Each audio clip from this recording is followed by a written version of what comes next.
There's been a lot going on since the last time we spoke about F1 22. We've seen gameplay, the new Miami circuit in-game, and also these last 2 weeks we've seen some insight as well, and some questions with what might be coming. But the question with this game is, what does it bring? What does F1 22 bring to the table compared to F1 2021 and F1 2020? Well, today we're going to find out. What's going on, everyone? TomGorian here, and with the new F1 game being less than a month and a half away, today, and with what we've seen and heard so far, we're talking about what do we know about F1 22. But before we start this video, guys, could you please hit the like button and also subscribe as well for F1 22 content as soon as the game is launched on June 28th. I have massive plans, hopefully, in the works for this game, and hopefully it's a much better game than F1 21. If we could get 30 likes on this video, that would be massively appreciated. It would help me and the channel out really much, and let's get started. Okay, so first thing I want to talk about is the gameplay as far as this game is concerned, and let me just get this out the way. I do not own any preview build of the game. I have not played F1 22 like a couple of the others have and made videos on already, so I'm just basing this off what I've seen and also my research and the videos that I've watched. As far as the gameplay is concerned, obviously the gameplay's changed dramatically. The new rules and regulations, the biggest regulation change in the last 4 decades, makes a complete gameplay overhaul on F1 22 compared to the previous game. And the one thing I got most out of anything else when the others were talking about the gameplay was just the weight of the car. I think in real life a lot of talk about has been mainly about the weight of the car and how heavy it is in slow speed corners, and apparently you can really feel it in this game, especially in lower speed corners. The cars will feel a lot more heavier this year, which pretty much affects the balance, also the handling, the setups as well. It's a massive difference what the weight of the car can really affect in high speed corners, low speed corners, in the dry, in the wet. The rear end as well, apparently that's like even more looser than it was in F1 21. I had a bit of a problem with this on F1 2021 where just the setups that I used were just too oversteery, and just the back end, I would always lose the back end, not every corner, but in a couple of corners, and that was either thanks to stiffer suspension or just high tire pressures, and just the tires would overheat. And apparently in this game, the rear car is going to be very tricky to control, especially with no assists.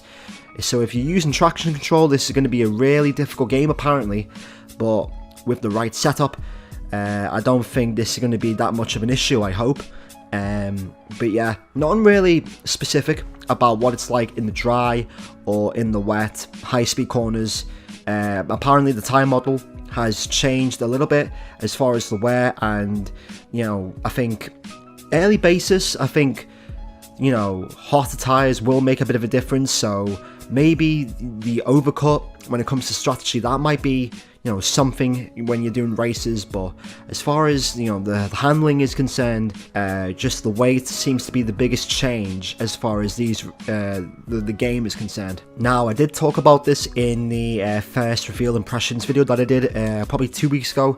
VR is coming to F1 22. It's only going to be for PC though, so that's really a shame. How if you have maybe a PlayStation 5, obviously PlayStation 5 is working with Oculus Rift with the VR headsets. That's a little bit bad how VR is finally coming to the F1 game, but it's not the Xbox and PlayStation. It's only for PC, which is unfortunate. But I think EA and Cody's missed something big with this, with the fact that only PC players can use VR and not Xbox or PlayStation users.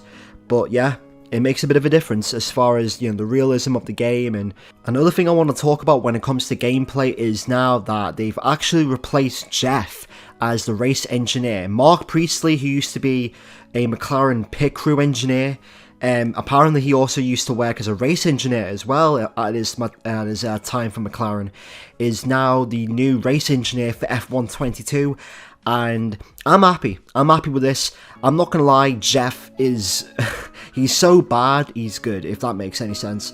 I think a lot of fans will be happy with this, but as long as Mark is not as stupid as Jeff is, and all I just want is a better race engineer as far as giving me the right information at the right time, especially when it comes to safety cars, virtual safety cars, weather changes, if it's wet to dry, dry to wet, the right tyres for the right time, drivers ahead, race strategy.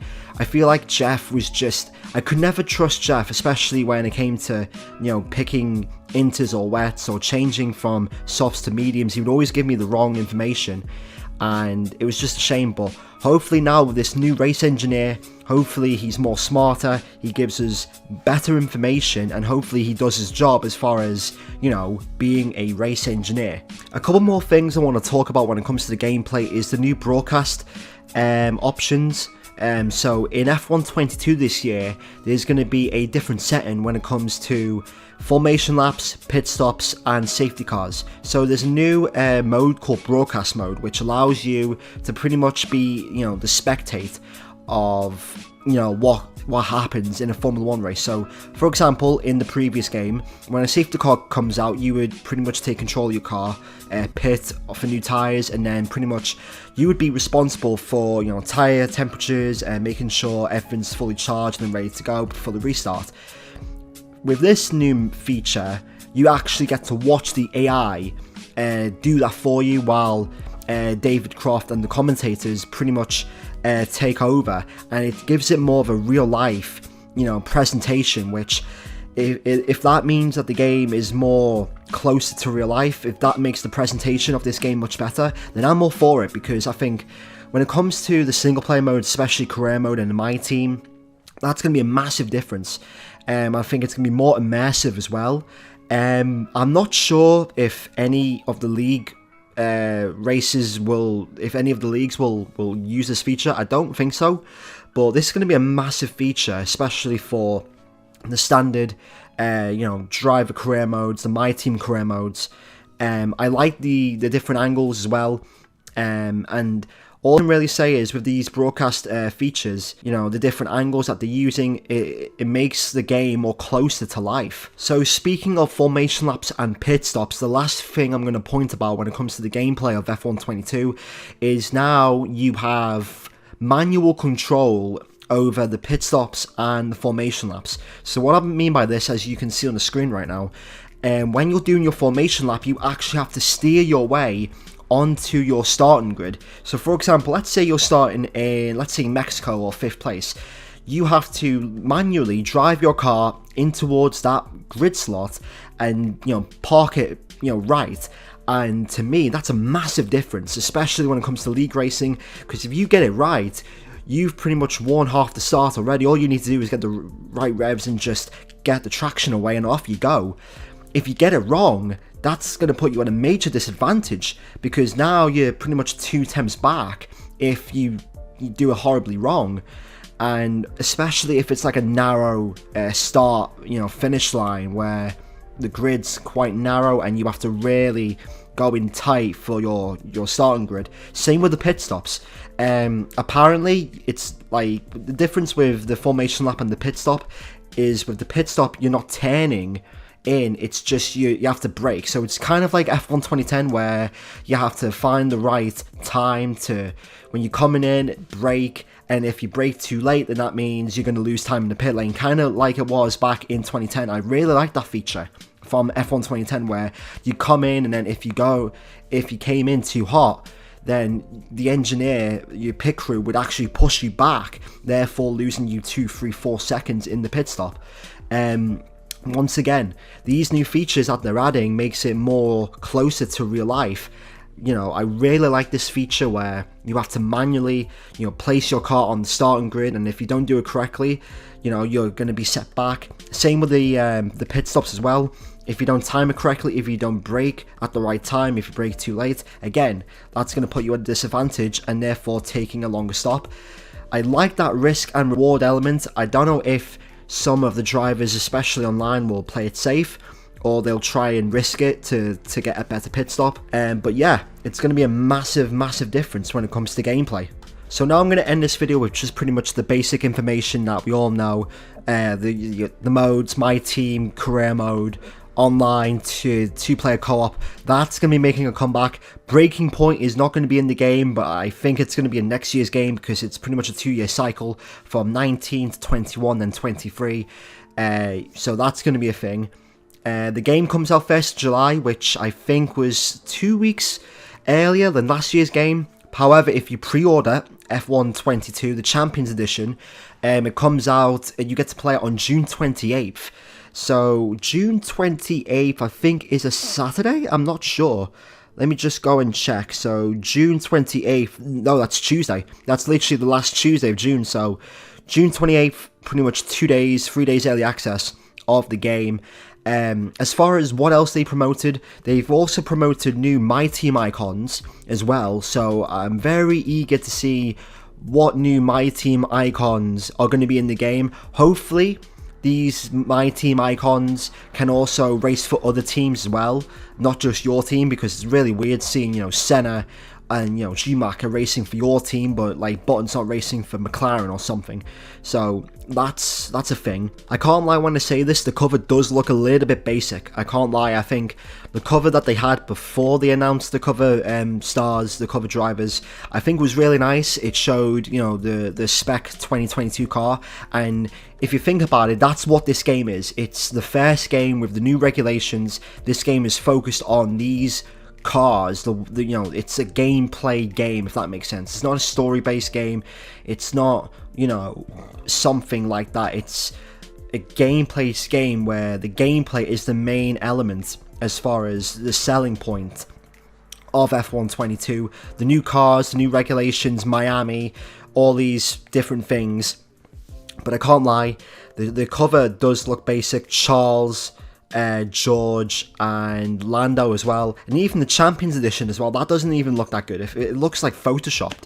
You know, Lewis, Seb, Alonso, and Max. Max is the front, you know, cover of the game. Why not have Seb and Lewis again? I mean, maybe Max and Seb or something, Max and Lewis, I don't know, but I think they really took a massive dive with the cover trailers this year, and it's just seemed to be like a step down compared to previous covers in the previous years. Last point of this video, I'm going to be talking about my life, F1 life. I'm not really sure what this mode is. Apparently it promotes the supercars, and you know you can wear, like, you know, Miami themed shirts and stuff. I don't know if this like your own personal space, like in the NBA 2K games where you have your own my court, and in F1 Live you just like have your own supercars and your own clothes. I don't know how it works, but I'm not really a big fan of supercars. If I wanted to race supercars, I'd play Forza Motorsport or Forza Horizon. I wouldn't be playing an F1 game if I wanted to play supercars. You know, that doesn't really make sense to me. I really feel like they could have, you know, done a better mode instead of F1 Live. It just seems to me it's just one of those iffy modes from EA where they're trying to just make money, and it just doesn't work for me. You know, I think they could have done, you know, a better job if they promoted classic cars again, or scenario mode. I really miss scenario mode back from, you know, F1 2013 and 2014. The F1 Live stuff is not really a hit with me. The last thing I want to talk about is a very interesting subject. Now, credit to Jess Games 95, you're seeing pretty much gameplay of hers right now on the screen right now. In the video that she did, she mentioned about other older tracks being involved in the current F1 game, and she said that Lee Mather was in an interview, and when being asked about older tracks being in an F1 game, Lee Mather responded with, "Watch this space." Now, that's very interesting. Now, I don't know if he's playing along or if he's being serious with this, but if we get classic tracks back in F1 22, that to me is an instant pre-order. I mean, as long as they do it right. They could really just, lowball us here and give us Portimao, Russia, China, the tracks that we're not racing on this year. There's a slight chance in me that hopes that we get Hockenheim, Nürburgring, Malaysia, Turkey. Can you imagine those 4 tracks being in this game with Miami and all the other tracks that we have? That would be absolutely amazing.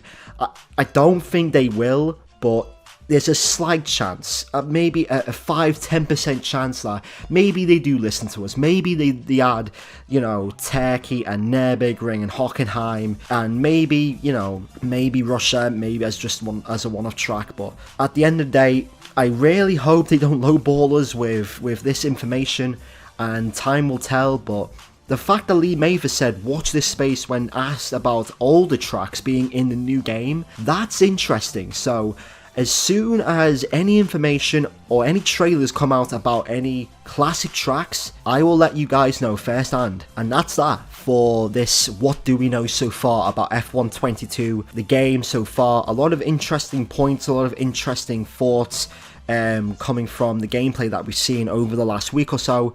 And yeah, obviously as the coming weeks go by and we get nearer and closer to the game's launch, we'll get more gameplay, we'll get more information based on my team, based on online, and we'll answer the question about the older tracks and if they are coming to the game. Hopefully this is true, hopefully it is what I think it is. Nürburgring, Hockenheim, Turkey, those 3 tracks alone, that would be perfect for this game. And I think a lot of other people who play this game would be really excited if the news broke that, Hockenheim, Nürburgring and Turkey, hell, even if you're doing it like you did on F1 2021 where it's 3 updates, so like maybe in October we get Nürburgring, November we get Hockenheim, December we get Turkey. If that's the case, I'm all for it then. I'm all for it. That's it for this F1 22 video. What do we know so far? Any more news breaks on this game, I'll let you guys know. I'll make a video on that. But yeah, subscribe. I want this year to be a massive year. RFL's coming back as well. This year's gonna be crazy. And yeah, thanks for watching. Make sure to leave a like, comment and subscribe. And I'll see you all in the next video. Goodbye.